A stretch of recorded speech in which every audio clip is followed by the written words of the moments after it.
Bismillahirrahmanirrahim. Assalamualaikum warahmatullahi wabarakatuh. Salam sehat dan salam sejahtera untuk kita semua. Majelis Pengukuhan Profesor Riset yang mulia, yang terhormat PLH Kepala LIPI, yang terhormat Bapak Kepala BRIN, dan hadirin yang saya hormati.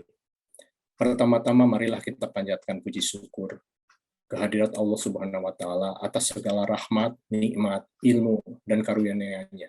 Sehingga dalam kesempatan ini kita dapat berkumpul dan bersama-sama hadir secara daring dalam situasi pandemi COVID-19 pada acara orasi ilmiah pengukuhan Profesor Riset di Lembaga Ilmu Pengetahuan Indonesia.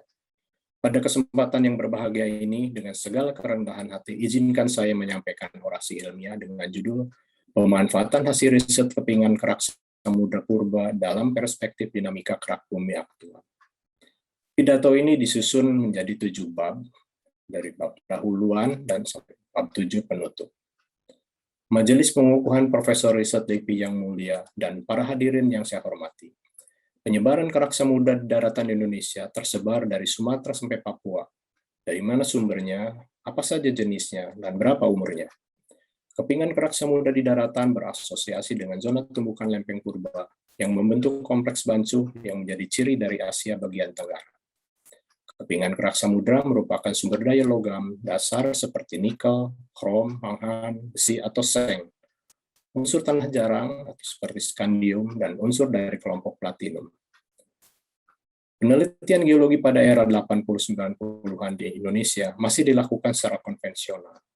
Asal-usul batuan memakai marker batuan tertentu atau menurut hasil penelitian terdahulu, sedangkan umur ditafsirkan secara relatif. Pergerakan bumi aktual seperti divergensi lempeng terjadi sepanjang hubungan tengah samudra. Konvergensi lempeng di Indonesia membentuk zona-zona gempa dan jalur gunung api aktif di daratan dan di bawah laut. Selain membentuk sumber daya mineral logam ekonomis, migas, juga bencana.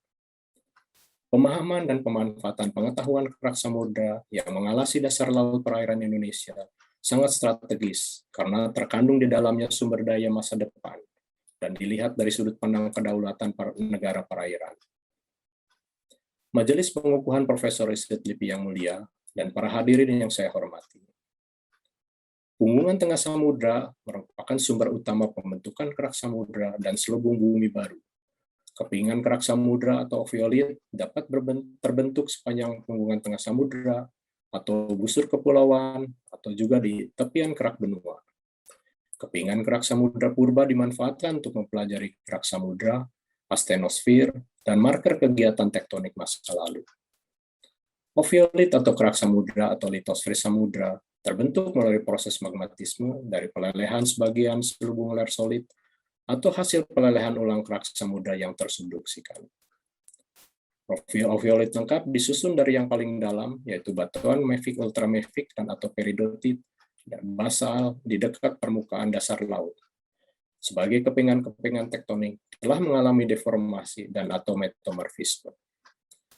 Batuan kerak samudra tersusun atas batuan peridotit, gabbro, diabas, atau dolerit, dan basalt. Dalam pengamatan contoh setangan seperti diperlihatkan pada gambar kanan dan diamati di bawah mikroskop seperti terlihat di gambar kiri. Klasifikasi atau penamaan batuan peridotit dan gabbro berdasarkan komposisi mineral. Diabas dan basa memiliki kemiripan komposisi dengan gabbro, hanya berbeda ukuran butir dan tekstur mineral. Kepingan kerak samudra mengandung unsur-unsur logam ekonomis. Secara kuantitatif akan berbeda kandungannya tergantung dari mana sumber batuan. Di belahan bumi barat, penelitian geologi, petrologi sudah dilengkapi dengan data geokimia. Dari mulai unsur utama dan sekarang berkembang pesat pemanfaatan unsur jarang dan unsur tanah jarang, sesuai dengan kemajuan teknologi dan inovasi peralatan. Unsur jarang dan unsur tanah jarang telah melengkapi unsur utama dalam karakterisasi geokimia dan petrologi. Unsur jarang dan unsur tanah jarang lebih stabil selama proses geologi, serta dapat membantu dalam karakter spesifik yang menunjukkan sumber dan lingkungan pembentukannya. Jenis batuan magmatik vulkanik sekarang memanfaatkan diagram multi-unsur atau unsur tanah jarang atau disebut dengan spider diagram. Pada saat sekarang, pemanfaatan unsur jarang dan unsur tanah jarang, dan isotop sudah sangat umum dengan berkembangnya peralatan geokimia modern. Majelis Pengukuhan Profesor Riset LIPI yang mulia, dan para hadirin yang saya hormati. Kepingan-kepingan kerak samudra yang ada di daratan ditafsirkan terbentuk sepanjang punggungan tengah samudra pada Mesozoik. Penyebaran kerak samudra di Papua Barat memanjang hampir barat timur sepanjang 240 km dengan lebar sekitar 50 km. Kepingan kerak samudra di lajur oviolit tengah atau Central Oviolit Belt terbentuk pada zona subduksi dalam lingkungan busur belakang sepanjang tepian utara kerak benua Australia pada zaman Jura. Sementara kompleks oviolit Weyland terbentuk dalam lingkungan peridotit abisal atau busur kepulauan toelitik atau transisi dalam zona subduksi muda pada Eosen. Batuan ultramafic dan lavaboninit di pegunungan Cyclops terbentuk dalam lingkungan busur muka pada Eosen. Kepingan samudra di Pulau Obi terbentuk dalam lingkungan pematang tengah samudra berumur awal tengah.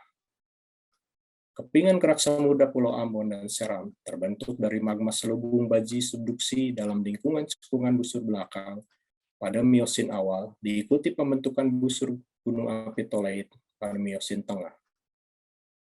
Kompleks oviolit Sulawesi Timur tersusun atas campuran kerak yang terbentuk dari punggungan tengah samudra, kerak yang berafinitas toleitik samudra, busur gunung api, dan atau suprasubduksi pada kapur akhir sampai Oligocene.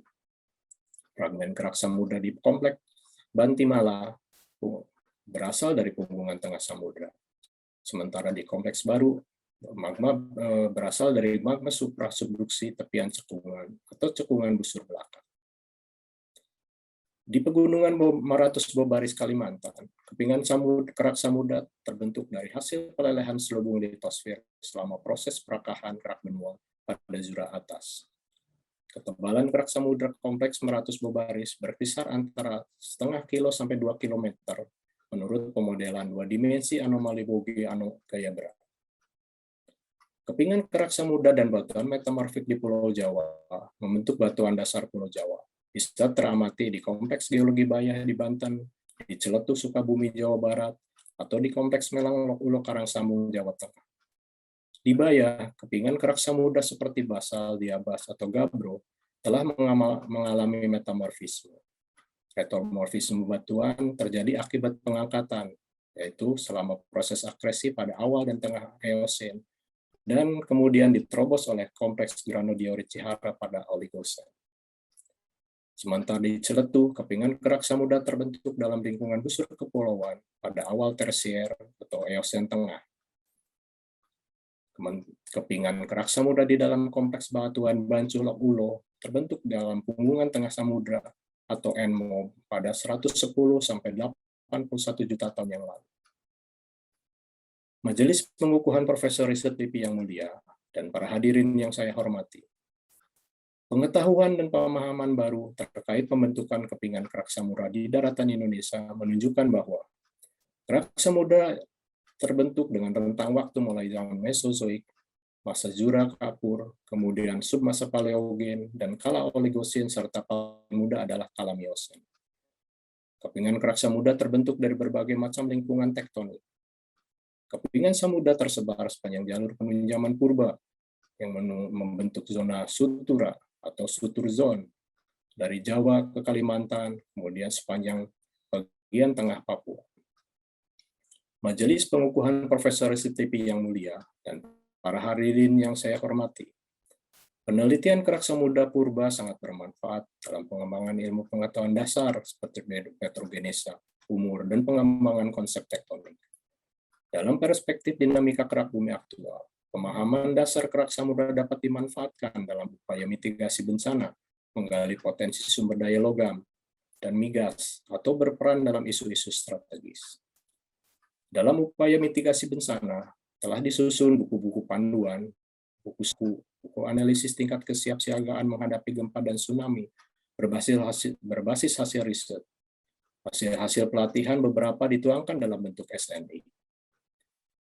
Pengembangan konsep pergerakan kerak samudra aktual adalah dengan ditemukannya gunung api bawah laut pada 2003 dan ditindaklanjuti pada 2010. Dan potensi sumber daya alamnya telah dituangkan dalam blueprint jasa kelautan dan kemaritiman pada tahun 2009.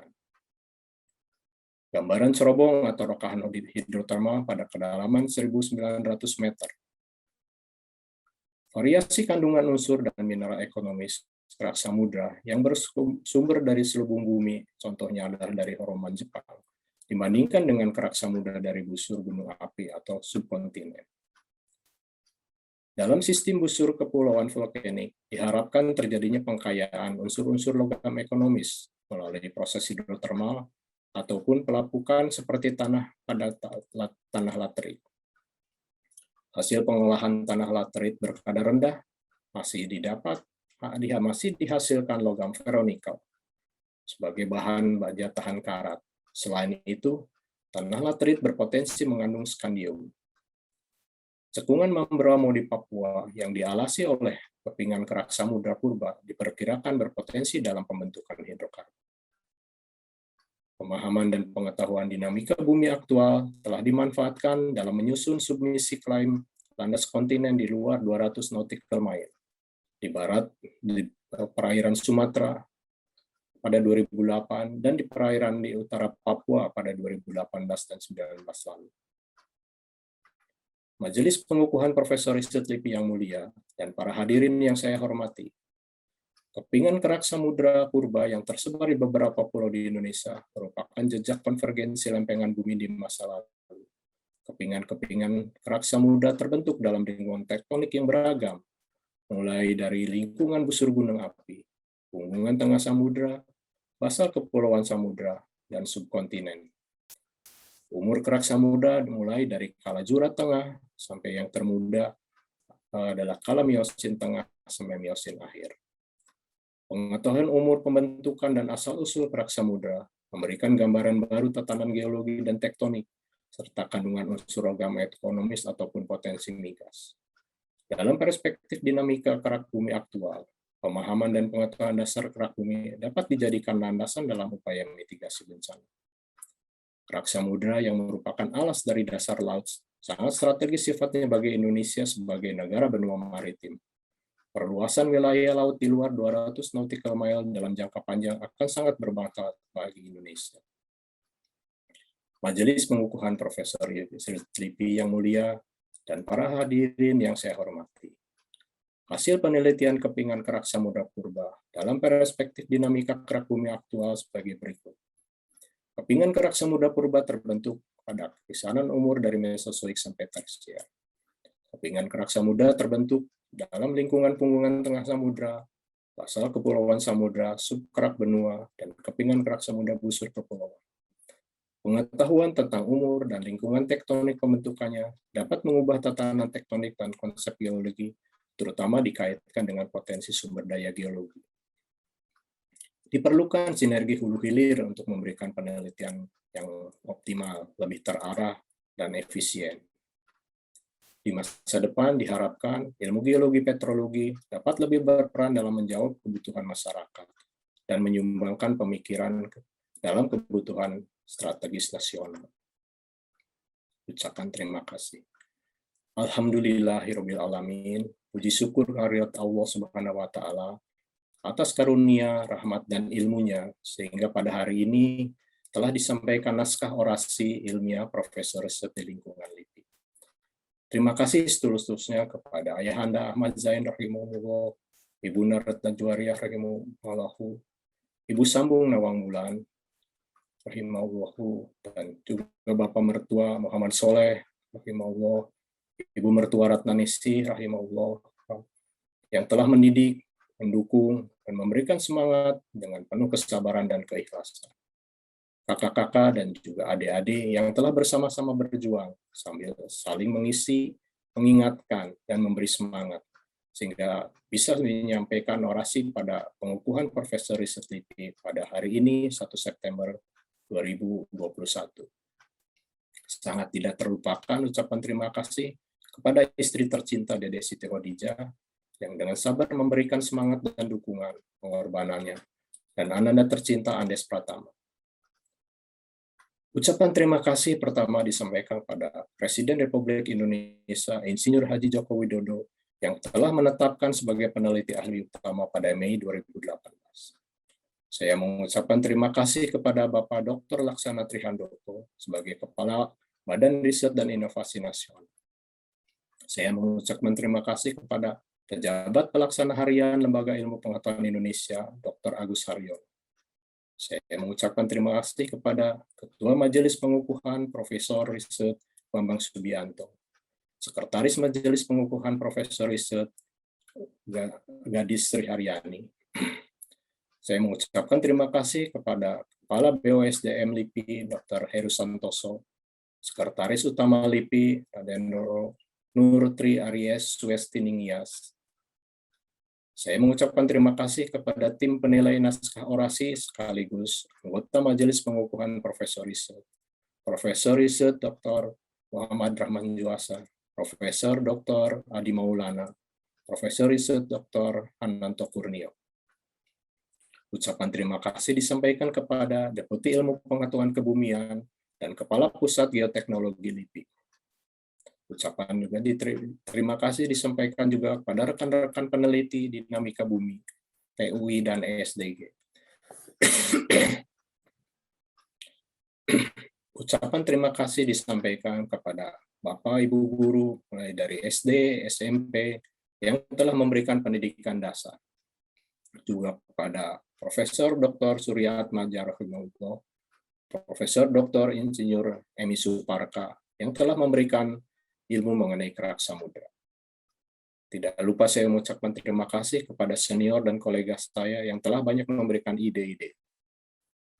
Tidak lupa saya mengucapkan terima kasih kepada para profesor dan sejawat selama menempuh pendidikan S2 dan S3 di Perancis.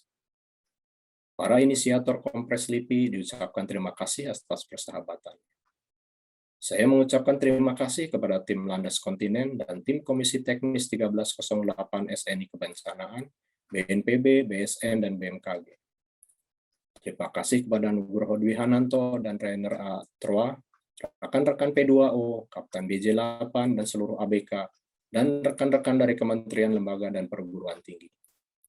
Diucapkan terima kasih kepada para perekayasa, teknisi rekayasa yang telah berperan dalam mengumpulkan data lapak. Ucapan terima kasih tidak lupa disampaikan kepada seluruh rekan-rekan panitia yang telah bekerja keras menyiapkan dan menyelenggarakan acara orasi pengukuhan Profesor Riset LIPI pada 1 September 2021. Akhir kata, saya mengucapkan banyak terima kasih kepada seluruh undangan daring dan para pemirsa yang telah berkenan hadir dalam orasi pengukuhan Profesor Riset LIPI pada 1 September 2021. Wabillahi taufik wal hidayah. Wassalamualaikum warahmatullahi wabarakatuh.